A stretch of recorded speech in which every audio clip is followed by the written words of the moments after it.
ഇന്ന് രാവിലെ ഉണ്ടായ ഒരു അപകടമാണ്. ചുള്ളിക്കൽ ജംഗ്ഷനിൽ പാട്ടുകാരൻ അഫ്സലിൻ്റെ വീട്ടിൻ്റെ മുമ്പിലാണ് സംഭവം. കുമാർ പമ്പിൽ നിന്ന് വന്ന ഒരു വണ്ടിയും എറണാകുളം ഭാഗത്തു നിന്ന് വന്നൊരു രണ്ടും ടെമ്പോ ട്രാവലർ തന്നെയാണ്. അത് ഇടിച്ചു. ഒരു വണ്ടി കുമാർ പമ്പിൽ നിന്ന് വരുന്നതായിരുന്നു, മറ്റേ വണ്ടി എറണാകുളം ഭാഗത്തു നിന്ന് വരുന്നു. ഇടിച്ചു. ഒരു വണ്ടി അടുത്തുള്ള അഫ്സലിൻ്റെ ഗേറ്റ് എല്ലാം കത്തിച്ച് അകത്തേക്ക് അഫ്സലിൻ്റെ വീട്ടിൻ്റെ അകത്തേക്ക് ഓടിപ്പോവുകയുണ്ടായി. ഇതാണ് അപകടം നടന്ന സ്ഥലം. ഈ വണ്ടിയാണ്, രണ്ടാമത്തെ വണ്ടിയാണ് ഇത് ഇടിച്ച് ഇപ്പുറത്തേക്ക് വന്നിരിക്കുന്നത്. ഒരു മതിൽ ഇടിച്ച്, അഫ്സലിൻ്റെ വീട്ടിൻ്റെ മതിലിടിച്ച് പൊളിച്ചു കളഞ്ഞു. 6 പേരുണ്ടായിരുന്നു ഇതിനകത്ത്. ആർക്കും വലിയതായിട്ടൊന്നും പറ്റിയിട്ടില്ല എന്ന് പറയണു. എല്ലാം നേവിക്കാരാണ്.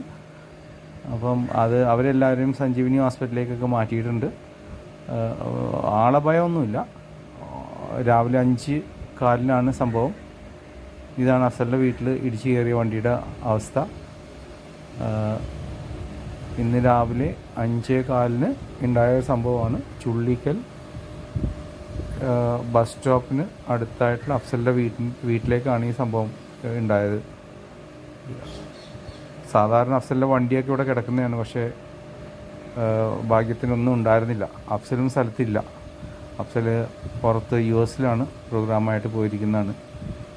ആളഭയം ഒന്നും ഇല്ലാത്തതുകൊണ്ട് രക്ഷപ്പെട്ടു. സോ ഇതാണ് ഇന്നത്തെ വാർത്ത. So thank you so much for watching. Thank you.